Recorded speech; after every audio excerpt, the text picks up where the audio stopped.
Episode शुरू होता है और स्कारलेट का भाई और जूलियस स्कारलेट के पास आते हैं और ये इससे पूछते हैं कि इसने ये सब क्यों करा। स्कारलेट बताती है कि इनके घटिया बिहेवियर की वजह से मैंने ये सब करा। इसका भाई कहता है अब मैं फादर और मदर को क्या बोलूँगा। तभी स्कारलेट को चक्कर आने लगते हैं और ये बेहोश हो जाती है। 3 दिन बाद स्कारलेट की आँख खुलती है। इसके सामने मेड होती है चाकू लेके हाथ में और इससे बोलती है वक्त आ गया है मरने का। लेकिन स्कारलेट इसे साइड फेंक देती है। यह आवाज़ सुन के लियोनार्डो यहाँ पर आ जाता है और बोलता है 3 दिन बाद उठी तुम और उठते ही हमारी मेड को मार दिया। फिर कहता है मुझे लगा था तुम कभी उठोगे ही नहीं, तुम बहुत बड़ी बेवकूफ़ हो, तुम्हें पता है। स्कारलेट इससे माफ़ी मांगती है उस दिन के लिए। लियोनार्डो कहता है कसम खाओ दोबारा वैसा नहीं करोगी। स्कारलेट कहती है बिल्कुल नहीं। तभी यहाँ पर जूलियस आ जाता है और नेक्स्ट सीन में अब ये सब साथ में बैठे होते हैं। जूलियस बताता है कि रॉयल फैमिली ने तुम्हारी एंगेजमेंट ऑफिशियली टर्मिनेट कर दी है और काइल ने जो कुछ भी किया उसके लिए उसे विरासत से निकाल दिया गया है।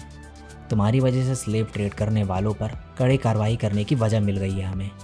स्कारलेट कहती है और मेरी पनिशमेंट क्या है। जूलियस कहता है कुछ भी नहीं, तुमने प्रॉब्लम सॉल्व करी है, इसलिए रॉयल फैमिली तुम्हें बहुत ज़रूरी समझते हैं। आई एम सॉरी, लेकिन तुम्हें सिंगल रहना होगा जब तक हम ये मैटर सुलझा ना देते। इसके बाद ये बताता है कि ये काफ़ी मशहूर हो गई है सिटी में करप्ट नोबल्स को मारने के लिए और लोग इसे ब्लड स्टेन्ड लेडी कहने लगे हैं। लियोनार्डो कहता है नहीं, जैसे ही उन्होंने मैड डॉग नोबल वुमेन कहना बंद करा इसका नया नाम पड़ गया। अब जूलियस कहता है जितने नोबल्स को तुमने एक्सपोज करा उनमें से कुछ इंपॉर्टेंट पोजीशन होल्ड करते हैं हमारी नेशनल गवर्नमेंट में, तो काफ़ी रिप्लेसमेंट्स होंगी। सबसे पहले प्राइम मिनिस्टर जो काइल के फैक्शन में उन बेवकूफ़ों को लीड करता था, गॉडविन बेनेक कारमाइन, हमें उसे सज़ा दिलानी होगी। अब लियोनार्डो बोलता है कि प्रिंस काइल का फैक्शन वेल ऑर्गेनाइज्ड था। किंग और प्रिंस जूलियस ने सोचा कि कोई मास्टरमाइंड है जो ये सब करवा रहा है, तो उन्होंने एक प्लान बनाया है पहले इसको करप्ट नोबल्स और ब्यूरोक्रेट से छुटकारा दिलाने का। जूलियस कहता है हमने एक ऑर्गेनाइजेशन बनाई है जिसे क्राउन इन्वेस्टिगेटरी ऑफिस कहते हैं और लियोनार्डो उसका हेड है। अब जूलियस एक एजेंट से मिलवाता है इसे जिसने प्राइम मिनिस्टर को एक्सपोज करा, जिसे इसने अपने भाई के फैक्शन में एंटर करने के लिए कहा था और बोलता है शायद तुम इसे जानती होगी, सीगर्ट फोरग्रेव। सीगर्ट अपने पास्ट बिहेवियर के लिए स्कारलेट से माफ़ी मांगता है। स्कारलेट बोलती है मुझे उससे कोई दिक्कत नहीं हुई। जूलियस कहता है अगर तुम्हें हिसाब बराबर करना है तो अभी कर सकती हो। स्कारलेट कहती है ठीक है और खड़े होकर सीगर्ट को पंच मारने आगे बढ़ती है, लेकिन फिर हल्का सा मार के कहती है पास्ट को पास्ट में ही रखते हैं, वैसे तुमने कई बार मुझे बचाया भी है। अब स्कारलेट यहाँ से जाती है और सोच रही होती है कि मुझे अपने फ्रेंड्स को सब कुछ एक्सप्लेन करना होगा और प्रिंस काइल के बिना मैं अब उनके साथ ज़्यादा टाइम स्पेंड कर पाऊँगी। फिर ये सोचती है कि मुझे पता है मेरी मेड को किसने मुझे मारने के लिए भेजा होगा। ये एक जगह जाती है और यहाँ पर मेड के कपड़े पड़े होते हैं और तभी साइड से एक डॉग इस पर हमला करता है, लेकिन ये ऐसे मार देती है और कहती है हमारी मेड्स के स्ट्रिक्ट कोड हैं। स्कारलेट कहती है ना नका द बीस्ट किन, मैं यहाँ बात करने आई हूँ, और इसे ह्यूमन फॉर्म में आने को बोलती है और ये वापस ह्यूमन फॉर्म में आ जाती है। स्कारलेट कहती है तो तुम एक लड़के थे। ये कहता है हाँ तो क्या, मुझे तुम्हें मारने के ऑर्डर्स दिए गए थे, मेरे पास और कोई चॉइस नहीं थी। स्कारलेट मन में कहती है इसके पास स्लेव क्रस्ट है, ये मार्क फोर्स करता है कोई भी ऑर्डर फॉलो करवाने को। स्कारलेट इससे डील करती है कि अगर मैं तुम्हें इससे आज़ाद कर दूँ तो क्या तुम मुझे सब कुछ बता दोगे कि तुम्हें किसने भेजा। ये मान जाता है। स्कारलेट इसे पकड़ के नीचे गिराती है और रिवर्स टाइम मैजिक यूज़ करती है। फिर ये बताती है कि इस लैंड में हर इंसान को किसी न किसी गॉड से पावर मिलती है। कुछ लोगों को पता ही नहीं चलता वो कौन सा गॉड है जो उन्हें फेवर करता है, लेकिन कुछ रियलाइज़ कर लेते हैं और वो गॉड की पावर यूज़ कर सकते हैं और हमारे वर्ल्ड में हम उस पावर को ब्लेसिंग कहते हैं। और स्कारलेट अब इसका स्लेव क्रस्ट का टाइम रिवर्स कर देती है और मन में कहती है कि मैंने रिवर्स टाइम ब्लेसिंग यूज़ करी गॉड ऑफ टाइम क्रोनोआ की। ये मेरी एनर्जी ड्रेन करता है और अगर एक साथ काफ़ी यूज़ कर लूँ तो मेरी मौत हो जाएगी। और बॉल में मैंने पावर ऑफ एक्सेलरेशन यूज़ करी थी जिससे मैं बेहोश हो गई थी। स्कारलेट इससे रिवर्स टाइम वाली बात सीक्रेट रखने को कहती है और ये मान जाता है।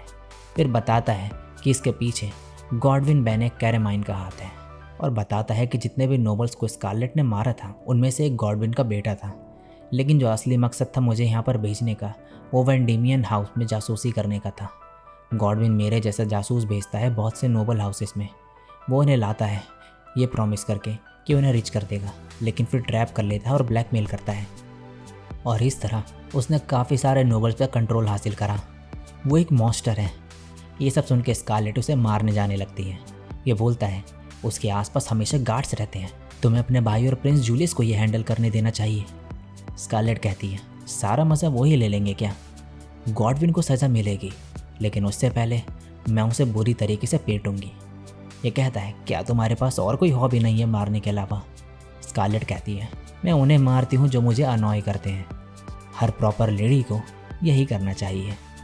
नानका इसे बताता है कि गॉडविन महीने में एक बार सीक्रेट स्लेव ऑक्शन अटेंड करता है कैपिटल में, और ऑक्शन नेक्स्ट वीक है, लेकिन इसे पता नहीं होता कि वो कहाँ पर होगा। फिर यह कहता है कि मैं तुम्हें एक स्लेव ट्रेडर से मिलवा सकता हूँ, बस बदले में मुझे अपने साथ ले चलो। और स्कारलेट मान जाती है इसे अपने साथ कैपिटल ले जाने को। यह सब बाहर से जूलियस भी सुन रहा होता है और स्माइल करता है। नेक्स्ट सीन में ये जा रहे होते हैं कैपिटल में। स्कारलेट ने कुछ खरीदा होता है। नानका इसे बताता है कि किसी ने इसको बेवकूफ़ बना के एक मामूली सा पत्थर बेच दिया है, एक गोल्ड कॉइन का। स्कारलेट यहाँ पर जूलियस को भी देखती है और पूछती है कि आप यहाँ पर क्या कर रहे हो? जूलियस कहता है तुम स्लेव ट्रेडर को ढूंढ रही हो ना? स्कारलेट कहती है कहीं आप तो क्लूज नहीं ढूंढ लाओगे और गॉडविन का पर्दाफाश कर दोगे। लेकिन जूलियस का ऐसा कोई इरादा नहीं होता। ये बताता है कि ये सिर्फ यहाँ पर इनके साथ देखने के लिए आया है सब कुछ, क्योंकि स्टडीज़ ख़त्म होने के बाद ये पैलेस में ही बंद होकर रह जाएगा एक किंग बनने के लिए, और ये ऐसा नहीं चाहता।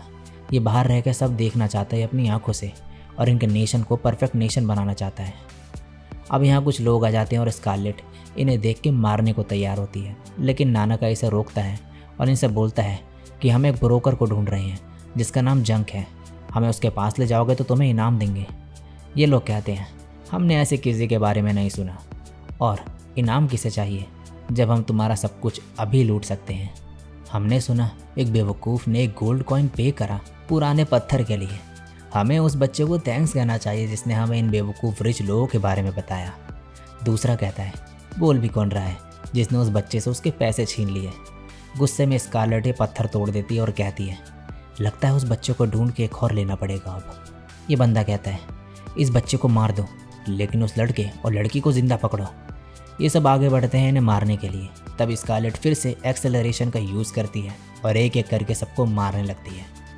ये देखकर ये बंदा कहता है सिल्वर हेयर और ये स्ट्रेंथ, ये आइसी ब्लू आइज, ये वही है लेडी ऑफ बीटिंग स्कारलेट। ये सुनकर जूलियस हंसने लगता है। स्कारलेट गुस्से में आगे बढ़ती है और इस बंदे को मारती है और दूसरे से बोलती है तुमने ही कहा था ना कि वीक स्ट्रॉन्ग के शिकार होते हैं, तुम मुझसे काफ़ी वीक हो। ये बंदा काफ़ी डर जाता है और कहता है मुझे माफ़ कर दो, मैं उस बच्चे के पैसे लौटा दूंगा। स्कारलेट कहती है तुमने कभी किसी को छोड़ा है क्या? और इसे मारने जाती है, लेकिन ये कहता है मैं उस आदमी को जानता हूँ जिसे तुम ढूंढ रहे हो। वो एक बार में छुपा रहता है जो यहाँ पास ही में है। स्कारलेट कहती है थैंक यू, और इसे मुक्का मारती है। जूलियस इसे देख कर कहता है क्या तुम्हें पता है तुम्हारे अभी कैसे एक्सप्रेशन है फेस पे, जैसे कि तुम अभी भी पंच करना चाहती हो।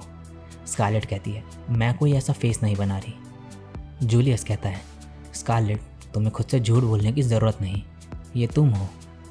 अब ये बोलता है नानका तुम गॉडविन के लिए काम करते थे तो जंक तुम्हें पहचान लेगा, तो इसीलिए मैं वहाँ पर जाऊँगा। नेक्स्ट दिन में जूलियस अंदर से आके कहता है थैंक यू वेट करने के लिए, मेरे पास नाम और लोकेशन है अब स्लेव मर्चेंट की। स्कारलेट कहती है जंक ने तुम्हें इन्फॉर्मेशन कैसे दे दी? क्या तुमने उसका हाथ तोड़ा या फिर टांग? जूलियस कहता है कुछ भी नहीं तोड़ा, बस बोला कि मैं उसकी डीलिंग्स के बारे में जानता हूँ कि वो कस्टमर इन्फॉर्मेशन लीक कर रहा है दूसरे क्लाइंट्स को। नानका बोलता है लेकिन आपको कैसे पता वो इन्फॉर्मेशन लीक कर रहा है?